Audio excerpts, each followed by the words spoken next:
안녕하세요. 아름입니다. 네, 오늘은 많은 분들이 궁금해하시는 2차 지원금에 대해서 말씀을 드리도록 하겠습니다.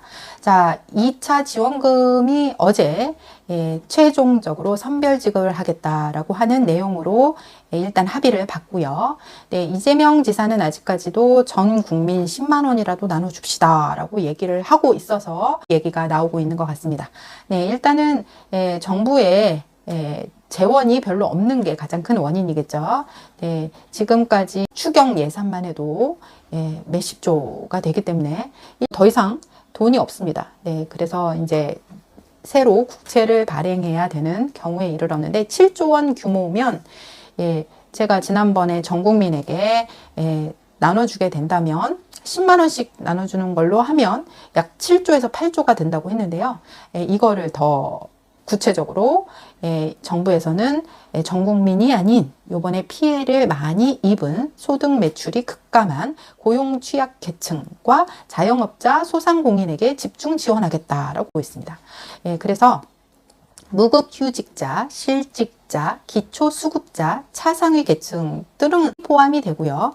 1차 재난지원금은 4인 가족으로 이제 100만 원 정도를 나눠주셨는데 그때가 지방비까지 포함해서 14조, 지방비 포함 빼면 11조 9천억 원이었는데요. 8월 23일부터 2차 사회적 거리 두기를 시행을 해서 2단계까지 올려버렸죠. 그래서 그때 당시에 집합 금지 명령이 떨어진 12개 고위험 시설이 있습니다. 이 중에서 일부만 이제 한다고 하는데 8월 23일부터 집합 금지 명령이 떨어진 데는 클럽, 룸사롱, 유흥주점, 콜라텍, 단란주점, 감성주점, 헌팅포차, 그 다음에 노래 연습장, 실내 스탠딩 공연장, 실내 집단 운동, 뷔페, PC방, 방문 판매, 그 다음에 대형 학원 300인 이상.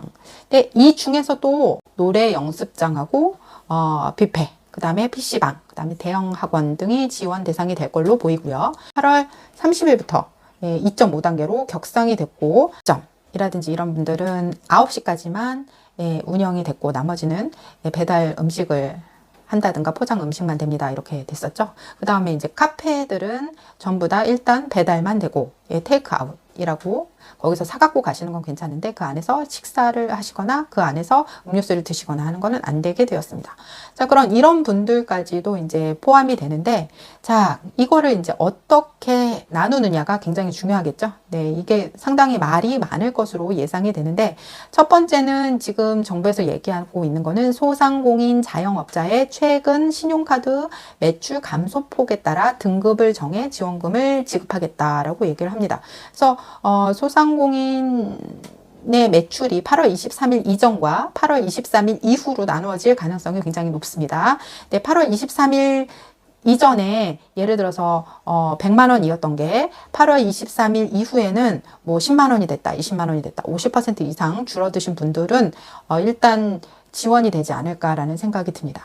네, 그런데 문제는 긴급고용안전지원금을 받았던 고용 취약 계층인데요. 학습지 교사, 학원 강사, 스포츠 강사, 방문 판매원, 학원버스 운전기사, 그 다음에 간병인, 이런 특수 고용 노동자, 그 다음에 프리랜서 등 고용보험 사각지대에 있는 노동자들에게는 긴급고용안전지원금을 받으신 분들도 계시고 그 다음에 저는 몰랐어요. 7월 20일까지 하는 건 줄 몰랐어요 하시는 분들도 계셨을 거예요. 요번에 될지 안 될지는 1차 고용안전지원금을 받은 사람들 중에서도 8월 23일 이후에 소득이 급감한 사람을 선별한다라고 얘기하고 있습니다. 근데 소득이 급감한 사람들, 예를 들어서 8월 23일 전에 일을 했었는데 8월 23일 이후에 일이 없어졌어요 라는 사람들이 만약에 들어간다면 괜찮겠는데 1차 때를 보면 어떤 식으로 되어 있느냐면 매달 5일 이상, 그 다음에 25만 원 이상의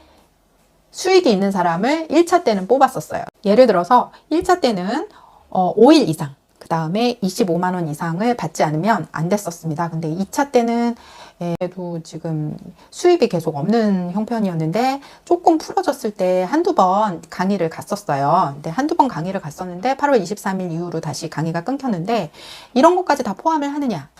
그거는 잘 모르겠습니다. 왜냐하면 또 며칠 가지도 않았고 4일도 안 됐고 그다음에 25만 원 이상을 벌지도 못했고 그러면 이제 1차 긴급 고용 안전 지원금의 기준에도 미치지 못하는 형편이 됩니다. 예를 들어서 뭐 그때 벌었던 거에 50%라고 얘기를 한다든가 그때 벌었던 거에 70% 이상 급감이라고 하면 해당이 될지는 모르겠지만 또 긴급 고용 안전 지원금의 홈페이지에 들어가 보시면 아직 지급 완료라고 했는데 통장에 입금이 안 된 사람이 꽤 된 것 같습니다. 지난번에 제가 이제 긴급고용안전지원금 카페를 안내를 해드렸는데 그때 당시만 해도 2만 명에서 3만 명 사이 사람들이 아직 못 받은 것 같다라고 말씀을 드렸는데 오늘은 여기 딱 이렇게 나와 있네요. 뭐라고 나와 있느냐면 이번 주 안으로 지급할 예정입니다. 네. 9월 11일 5시까지 입금이 안 되면 이 말도 또 거짓말이 되겠네요. 네. 긴급고용 안전지원금은 아직도 지급이 안 되고 있습니다. 그런데 2차 재난지원금 추석 전에 주겠다라고 얘기를 하고 있는데 이것도 상당히 만약에 그렇게 되려면 이번 주 안으로 선별 작업이 끝나고 이번 주 안으로 추경이 다 돼서 국채를 다 뽑아서 현금을 준비해 놓고 있은 다음에 다음 주부터 뭐 신청하세요. 뭐 이런 것들이 다음 주에는 있어야 되거든요. 긴급 고용 안전 지원금을 인터넷으로 6월 3일 날 신청해서 아직까지 못 받은 사람 중에 하나인데 제 경험으로 보자면 만약에 정부에서 월요일부터 토요일까지 오부제를 실시한다. 라고 얘기를 한다면 오부제를 실시하거나 그러면 예를 들어서 월요일은 1, 6, 화요일은 2, 7 뭐 이렇게 되겠죠. 토요일은 전 국민에게 열려 있다. 뭐 이런 식으로 되면 이것도 일주일 이상 걸릴 텐데 추석 전에는 이렇게 빨리 가지 않으면 좀 어렵지 않을까라고 생각이 듭니다. 그리고 자영업자들한테 100만 원을 주겠다, 200만 원을 주겠다, 또는 여행업계에게 1000만 원을 주겠다라고 말씀하고 계시는데 제가 지난주에 한 달에 한 번은 치킨을 먹는데 그 치킨집 사장님께 간단하게 인터뷰를 해봤습니다. 8월 23일 이전에는 어땠고 이후에는 어땠는지 간단하게 여쭤봤는데요. 그나마 있었던 매출이 8월 23일 이후로부터는 완전히 매출이 한 20만 원씩 줄어들었다. 하루에 20만 원씩 줄어들었다. 얼마를 버시는지는 밝히지는 않았는데 하루에 20만 원이니까 8월 23일 일주일만 해도 120만 원이 되겠죠. 하루 쉰다고 하셔도 120만 원. 2주 되면 240만 원. 지금 3주차 사고 있는데 이렇게 몇백만 원씩 손해를 보시는 가운데 200만 원을 주겠다. 그럼 물론 반가운 소식이긴 한데 커트라인에서 걸리든가 그렇게 되면 또 이제 희망을 품었다가 또 이제 좌절하게 되는 이 점이 제일 힘들어하고 거듭 충고를 드렸던 부분이 아닌가 생각합니다. 그리고 만약에 매출이 50% 이상 급감한 사람 아니면 안 돼요 라고 얘기를 하면 50.1%는 또 힘들다는 얘기죠. 자 그러면 우리 선생님들 생각하시기에 똑같이 다 주사를 맞는데 50kg까지는 불쌍하고 50.1kg는 괜찮다라고 하는 그런 논리가 되는데요. 아픈 주사는 다 아프죠. 주사는 다 아프다. 그래서 이렇게 지금 평가루기 또는 나누기 선별이라는 말이 지금 이 사태에서 그게 정말 적절한지 그게 정말 주려면 다 주고 아니면 세금에 깎아주라 라고 얘기하는 게 훨씬 더 낫지 않을까라고 생각이 드는데 이거는 어디까지나 제 생각이고요. 오늘은 여기까지였습니다. 감사합니다. 아름이었습니다.